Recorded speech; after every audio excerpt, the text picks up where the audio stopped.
Hello बच्चों, welcome to Nitika की पाठशाला। मैं नितिका और आज मैं आपके साथ क्लास 9 वर्किंग ऑफ इंस्टीट्यूशन की नेक्स्ट वीडियो को बनाने जा रही हूँ।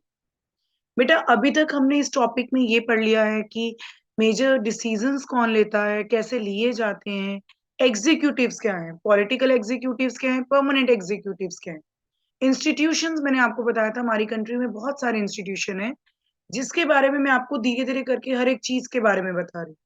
आज हमारा टॉपिक एक मेन टॉपिक है जिसमें आपको मैं प्राइम मिनिस्टर और उसकी पावर्स के बारे में बताऊंगी। तो चलिए आज की क्लास स्टार्ट करते हैं। बट हमेशा मैं क्लास स्टार्ट करने से पहले हमेशा यही कहती हूँ आपको कि आप जब भी मेरी वीडियोस देखें तो अपनी बुक विद या पेन से लेकर जरूर बैठे। तो चलिए आज की क्लास स्टार्ट करते हैं। Prime minister and the council of ministers. अब ये क्या है? Prime minister is the most important political institutions in the country. कहते हैं किसी भी कंट्री में, अगर हम अपनी कंट्री की बात करें तो हमारी कंट्री का एक जो पॉलिटिकल है, जो पॉलिटिकली इंस्टीट्यूशन है, जो पूरे लॉज वगैरह को, जिसका हम कह सकते हैं मेन इंपॉर्टेंट पार्ट कौन है? Prime minister. Yet there is no direct election to the post of prime minister. The president appoints the prime minister. One marker question. बहुत से बच्चे कंफ्यूज हो जाते हैं कि शायद प्राइम मिनिस्टर की भी वोटिंग होती है, बट इलेक्शंस या डायरेक्ट इलेक्शन जो सिटीजन होते हैं वो कभी डायरेक्ट इलेक्शन प्राइम मिनिस्टर के लिए नहीं करते। प्रेसिडेंट जो है वो प्राइम मिनिस्टर को अपॉइंट करता है। But the president cannot appoint anyone she or he likes. The president appoints the leader of the majority party or the coalition of party that commands a majority in the Lok Sabha as prime minister. कहते ये भी नहीं है कि president चुनेगा तो president जिसको पसंद करेगा उसको चुन लेगा प्राइम मिनिस्टर। कहते प्रेसिडेंट उसको अपॉइंट करता है जो मेजोरिटी पार्टी, लोकसभा में जिसकी मेजोरिटी पार्टी होती है उसके लीडर को, या कोलिजन ऑफ पार्टी। कोलिजन क्या होता है? जब दो पार्टी आपस में मिलकर एक गांठ बना लेती है ना कि ठीक है चलो अब हम आपस में मिलकर खेलेंगे, हम आपस में मिलकर चलाएंगे, उसका जो मेन लीडर होगा लोकसभा का उसको प्राइम मिनिस्टर अपॉइंट कर देता है। In case no single party or alliance gets a majority, the president appoints the person most likely to secure a majority support. अब आपके दिमाग में क्वेश्चन आएगा कि मैम अगर मेजोरिटी ना बन पाए या कोई अलायंस या कोलिजन ही ना बन पाए या किसी को कैसे बनाएंगे हम, फिर किसको प्राइम मिनिस्टर बनाएंगे? तब प्राइम मिनिस्टर प्रेसिडेंट ये देखता है कि उसमें से कौन सा ऐसा आदमी है जिसको फिर भी थोड़ा बहुत मेजोरिटी मिल रही है, जिसके लिए चाहे लड़ाई हो रही है, मतलब हाई रेट पे नहीं वो वोट ले पा रहा, बट हाँ थोड़ी बहुत जिसकी सिक्योर है, जो मेजोरिटी सपोर्ट जिसको दे देगी। The prime minister does not have fixed tenure. It continues in power so long as he remains the leader of majority party or coalition. कहते प्राइम मिनिस्टर का कोई फिक्स टेन्योर नहीं होता, कोई फिक्स टाइम पीरियड नहीं होता। वो तब तक लीडर रह सकता है जब तक मेजोरिटी पार्टी का उसको सपोर्ट मिल रहा है या कोलिजन पार्टी का सपोर्ट मिल रहा है। After the appointment of the prime minister, the president appoints other ministers on the advice of prime minister. कहते जब प्राइम मिनिस्टर चुन लिया प्रेसिडेंट ने, अब प्रेसिडेंट प्राइम मिनिस्टर की हेल्पिंग के लिए उसको और भी मिनिस्टर्स चुन के देगा। और किसकी एडवाइस पे? वो प्राइम मिनिस्टर और प्रेसिडेंट दोनों एक दूसरे की समझ से या बात करके अगले प्राइम मिनिस्टर्स को चुनते हैं। The ministers are usually from the party or the coalition that has the majority in the Lok Sabha. अब ये मिनिस्टर्स कौन होंगे? ये मिनिस्टर्स भी उसी पार्टी के होंगे ज्यादातर जिन्हें लोकसभा में मेजोरिटी मिल रही होगी। The prime minister is free to choose minister as long as they are member of parliament. Sometime a person who is not a member of parliament can also become a minister. कहते prime minister को पूरी छूट होती है कि वो ministers चुन सकता है बिकॉज वो पार्लियामेंट के मेंबर्स हैं, बट कई बार वो उन मिनिस्टर्स को भी चुन सकता है जो पार्लियामेंट के मेंबर नहीं है। But such a person has to be get elected to one of the houses of the parliament within 6 months of appointment as minister. But अगर वो पार्लियामेंट का हिस्सा नहीं है और वो मिनिस्टर बन चुका है तो उसको 6 मंथ्स के अंदर या तो लोकसभा या राज्यसभा का एक मेंबर बनना होगा, इलेक्ट करना होगा, तभी जाके वो फाइनली मिनिस्टर की पोस्ट पे बैठेगा। Council of minister is the official name for the body that includes all the minister. अभी हम बात करें ना मिनिस्टर्स प्रेसिडेंट प्राइम मिनिस्टर के एडवाइस में चुनता है, तो इनकी एक बॉडी को, इनके एक स्ट्रक्चर को क्या कहा जाता है? Council of ministers.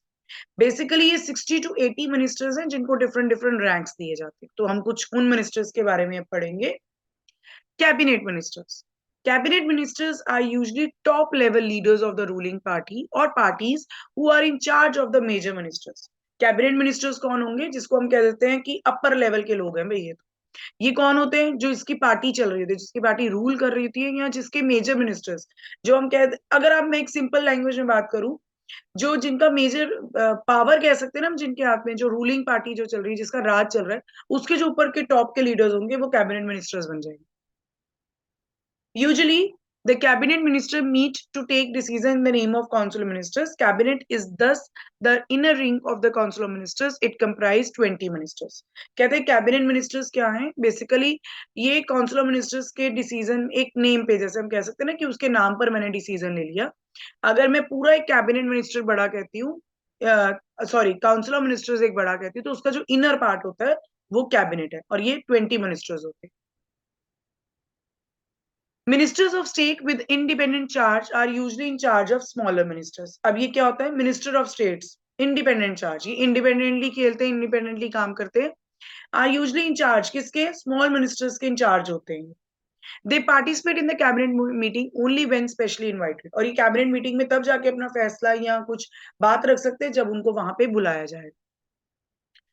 Ministers of states are attached to and required to assist cabinet ministers. अब जितने भी स्टेट के मिनिस्टर्स होते हैं, इनका काम क्या होता है? जितने भी कैबिनेट मिनिस्टर्स हैं, इनकी हेल्प करना.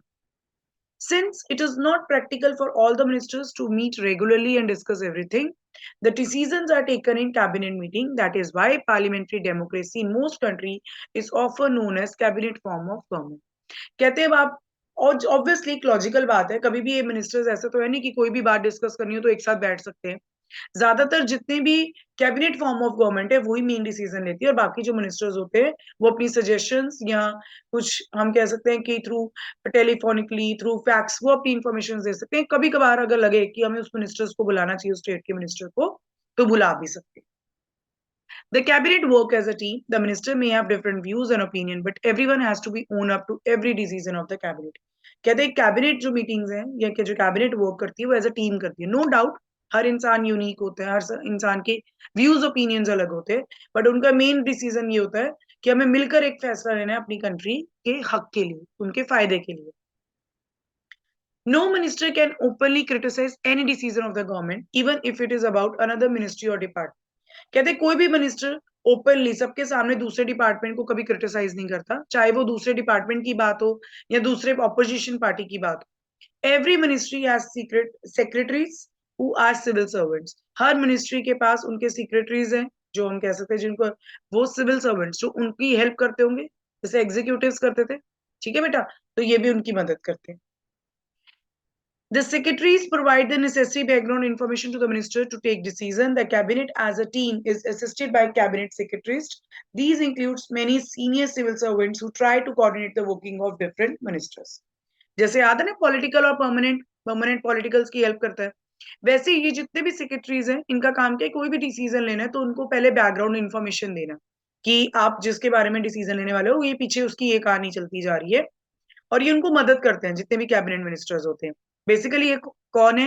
ये जितने भी हमारे सिविल सर्वेंट्स होते हैं जिनकी हायर पोस्ट होती है, ये बेसिकली इनका काम है हर मिनिस्टर को कोऑर्डिनेट करवाना कि वो ये कह रहे हैं, उनके व्यूज ये हैं, उन दोनों की इंफॉर्मेशन को शेयर करना, ये सब काम इनका सेक्रेटरीज का है.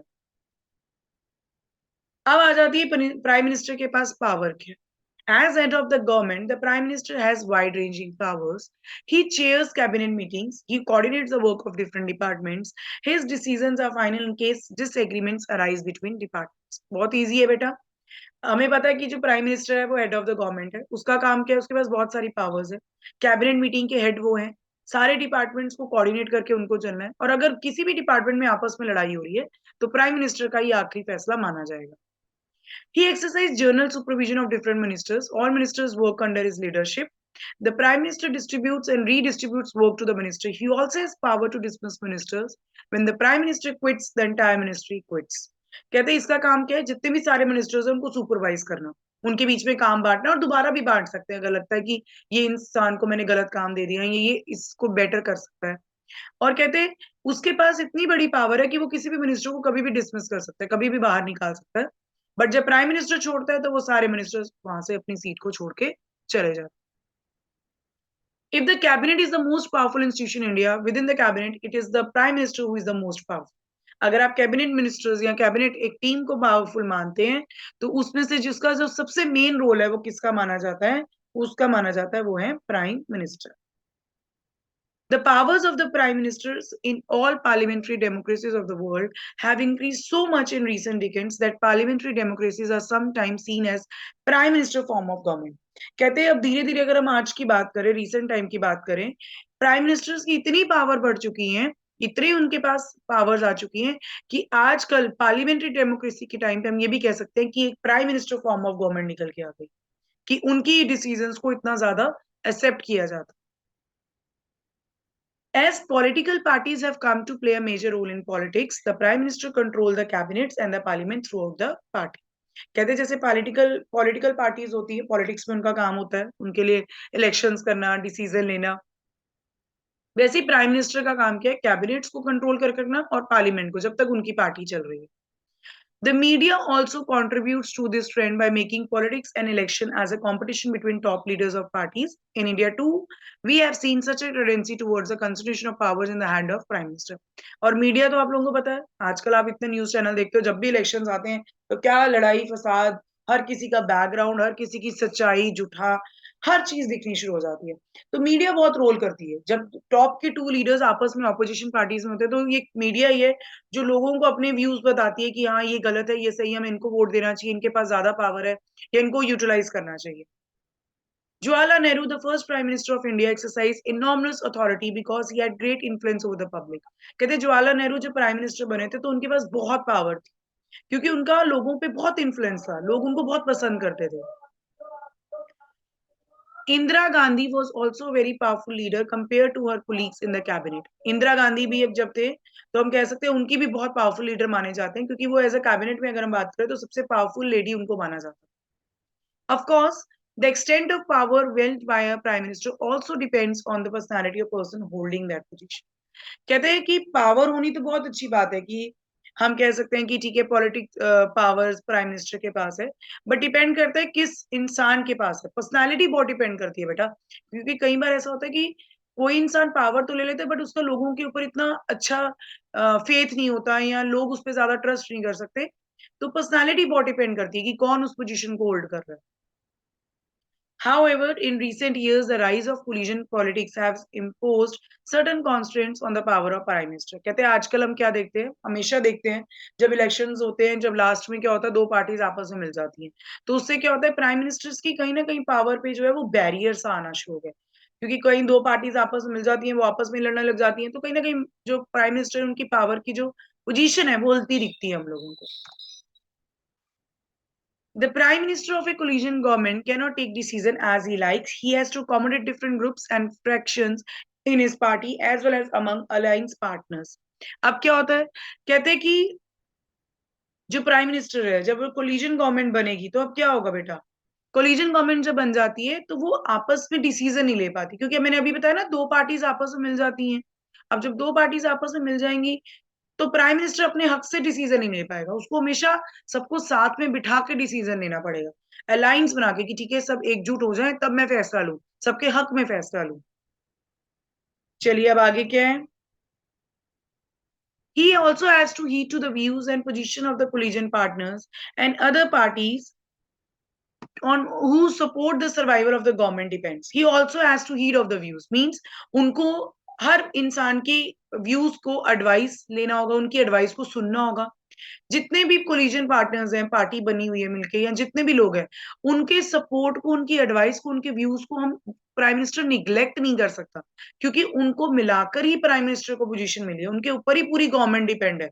तो ऐसा नहीं कि वो कुछ और कह रहे हो और प्राइम मिनिस्टर कुछ और कह रहे हो तो वो निकल जाएगी, ठीक है मैं तो प्राइम मिनिस्टर हूँ, तुम जो मर्जी बोलते रहो, नहीं।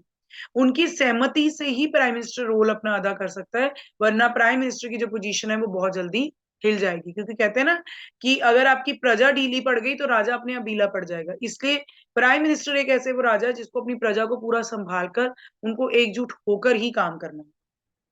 ठीक है बेटा, तो आज मैंने आपके साथ प्राइम मिनिस्टर और उसकी पावर्स को पूरा कंप्लीट कर दिया है। बहुत इजी टॉपिक है, बहुत इजी वे में समझाया गया है। मेन मेन पॉइंट्स ही मैंने इस स्लाइड्स में ऐड किए थे, कि जिससे आपको पता लग जाए कि हमें किन मेन पॉइंट्स को लर्न करना है या किन को रिमेम्बर करना है। फिर भी अगर कोई प्रॉब्लम आती है तो आप प्लीज कमेंट सेक्शन में पूछिए। ठीक है बेटा। बेटा जैसे मैं हमेशा कहती हूँ कि अगर आपको मेरी वीडियोस बहुत अच्छी लगती हैं तो मेरी यूट्यूब चैनल को लाइक, शेयर और सब्सक्राइब करना मत भूलिए। बाय बाय बेटा।